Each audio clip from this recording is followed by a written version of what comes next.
DElEd प्रवेश परीक्षा की दृष्टि से गणित विषय की एक बहुत ही महत्वपूर्ण चैप्टर जो त्रिकोणमिति है, आज उसके बारे में हम लोग पढ़ेंगे। त्रिकोणमिति क्या होता है, उसका सूत्र क्या होता है, उसके सूत्र का उपयोग कैसे किया जाता है, उसके सूत्र से हम क्या क्या बता सकते हैं। तो त्रिकोणमिति दो शब्दों से मिला हुआ है, त्रिकोण और मिति। त्रिकोण का मतलब होता है तीन कोण और मिति का मतलब माप। तो त्रिभुज में तीन कोण होते हैं। जब भी अगर कोई त्रिभुज होता है तो उसमें तीन कोण होते हैं और तीनों का जो जोड़ होता है, योग होता है, वो 180 डिग्री होता है। अब यहाँ से एक समकोण त्रिभुज है। समकोण त्रिभुज उसे कहा जाता है जिसकी कोई दो भुजा लंबवत हो, एक दूसरे पर लंब हो, उसे समकोण कहा जाता है। और ये जो कोण है ये 90 डिग्री के समकोण त्रिभुज है। अब यहाँ से तीनों कोणों के माप के लिए त्रिकोणमिति का उपयोग किया जाता है। अब इस त्रिभुज में त्रिभुज ABC समकोण त्रिभुज है जिसमें कोण भी 90 डिग्री है। तो जो सबसे बड़ा कोण होता है किसी समकोण त्रिभुज में, जो सबसे बड़ा कोण होता है उसे समकोण कहा जाता है।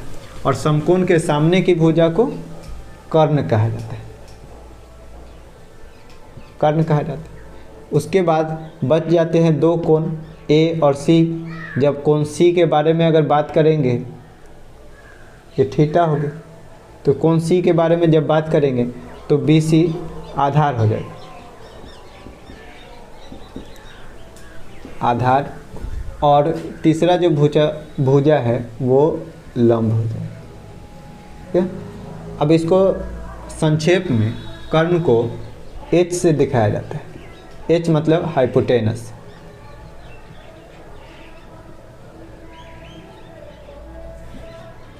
जो आधार होता है उसको B से दिखाया जाता है।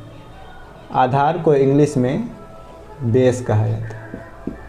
और जो लंब हो जाता है उसको P से दिखाया जाता है।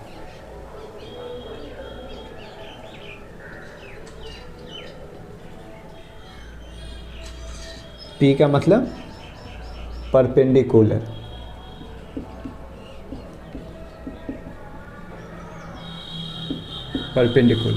तो अगर कोई भी अगर समकोण त्रिभुज है तो उसमें तो एक कर्ण होगा जो समकोण के सामने की भुजा होगी, और एक आधार और एक लंब। तो अब दो कोण हैं, किस कोण के लिए बात कर रहे हैं उसके अनुसार इसका आधार और लंब बदल सकता है। जैसे कोण C के लिए अगर बात करें तो ये BC इसके लिए आधार हो जाएगी और लंब AB हो जाएगा। वही अगर कोण A के लिए बात करें तो यहाँ से AB इस त्रिभुज के लिए आधार हो जाएगी और BC लंब हो जाएगी। इस प्रकार से अब यहाँ से कुछ त्रिकोणमितीय अनुपात होते हैं। जैसे अगर किसी त्रिभुज में लंब और कर्ण, किसी समकोण त्रिभुज में लंब बटा कर्ण, लंब और कर्ण का जो अनुपात होता है उसको कहा जाता है साइन थीटा। ठीक। उसके बाद दूसरा आधार और कर्ण का अनुपात, आधार बटा कर्ण, इसको कहा जाता है कॉस थीटा। और उसके बाद लंब और आधार, इस दोनों के अनुपात को लंब बटा आधार, इसे कहा जाता है टैन थीटा। आप लोग 10वें में पढ़ चुके होंगे और जो 10वीं कक्षा में जो हैं उनके लिए भी है ये। फिर ठीक इसका विपरीत कर्ण बटा लंब, तो इस अनुपात को कहा जाता है कोसेक थीटा। इसी प्रकार से कर्ण बटा आधार के अनुपात को कहा जाता है सेक थीटा, और आधार बटा लंब के अनुपात को कहा जाता है कॉट थीटा। इस प्रकार से हमारे पास टोटल 6 अनुपात हैं। पहला साइन थीटा लंब बटा कर्ण, जहाँ पे लंब P है और कर्ण H है, तो sine theta P by H।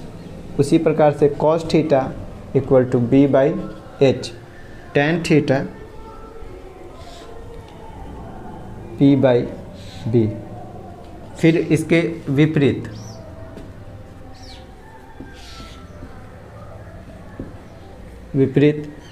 Cosec theta H by P। ये दोनों आपस में एक दूसरे के विपरीत होते हैं। ठीक इसी प्रकार sec theta H by B। इसी प्रकार से टेन का cot theta equal to B by P। इस प्रकार से हमारे पास टोटल 6 त्रिकोणमितीय अनुपात हैं, जो इस प्रकार से। अब इसका उपयोग जब क्वेश्चन को हल करने के लिए तो कुछ निष्पत्ति याद रखनी पड़ती है। जैसे सबसे पहला है sign square theta plus cos square theta बराबर 1। इसी प्रकार से यदि कॉस स्क्वायर को बराबर के दूसरे तरफ ले जाएंगे तो मेरे पास बचेगा sine square theta equal to 1 minus cos square theta. फिर इसी प्रकार से अगर कॉस को ही रहने दे इधर, साइन को अगर उस तरफ ले गए तो मेरे पास होगा cos square theta equal to 1 minus sine square theta. और अगर हम साइन थीटा का मान बताना चाहें तो sine theta equal to root under 1 minus cos square theta, और cos theta equal to root under 1 minus sine square theta. इस प्रकार से यहाँ पे 5 फॉर्मूले हैं जिसका सबसे ज़्यादा उपयोग होता है त्रिकोणमिति में। इसके बाद दूसरा है वो tan और सेक के बीच में, तो sec square theta minus tan square theta equal to 1। इसी प्रकार के sec square theta equal to 1 minus 1 plus tan square theta, और tan square theta equal to sec square theta minus 1। ठीक इसी प्रकार से एक और संबंध है cosec square theta minus cot square theta equal to 1, या cosec square theta equal to 1 plus cot square theta. फिर cot square theta equal to cosec square theta minus 1। इस प्रकार से ये फार्मूला है। जब भी अगर ये फार्मूला अगर याद होगा तो इससे आसानी से क्वेश्चन हल कर सकते हैं। अगर नहीं याद हो तो फिर क्वेश्चन को हल करने में बहुत ज़्यादा दिक्कत होगी और ज़्यादा समय भी लगेगा। इसके बाद ये तो जोड़ का फार्मूला होगा। अब जब भी अगर एक दूसरे का जो विपरीत है उस दोनों को गुना करने पर हमेशा हमें 1 प्राप्त होता है। जैसे साइन का विपरीत कॉसेक है, तो साइन थीटा को यदि कॉसेक थीटा से गुना कर दिया जाए तो हमेशा हमें 1 प्राप्त होगा। इसी प्रकार से कॉस थीटा को सेक थीटा से, कॉस थीटा गुने सेक थीटा बराबर 1। इसी प्रकार से टेन और कॉट, टेन थीटा गुने कॉट थीटा इक्वल टू 1। फिर इसी प्रकार से साइन थीटा और कॉस थीटा का अनुपात टेन थीटा होता है, और इसके विपरीत कॉस थीटा बटा साइन थीटा का अनुपात कॉट थीटा होता है। Cot theta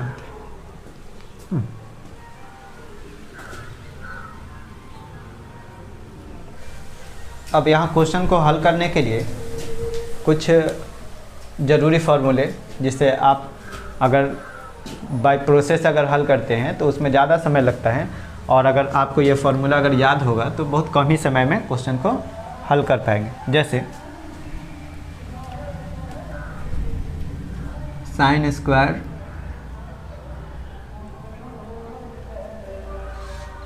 sine theta plus cos theta का whole square minus plus sine theta minus cos theta का होल स्क्वायर बराबर 2, और sine theta plus cos theta का whole square minus sine theta minus cos theta का whole square equal to 4 sine theta into cos theta.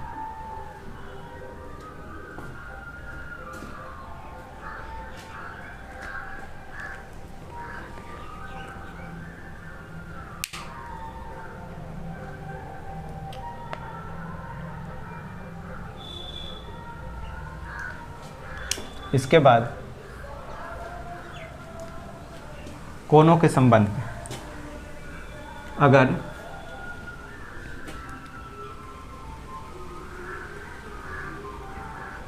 Cos 90 minus theta equal to sine theta, फिर sine 90 minus theta equal to cos theta,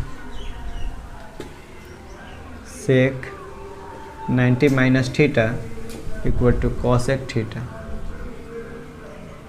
cosec 90 minus theta equal to sec theta, tan 90 minus theta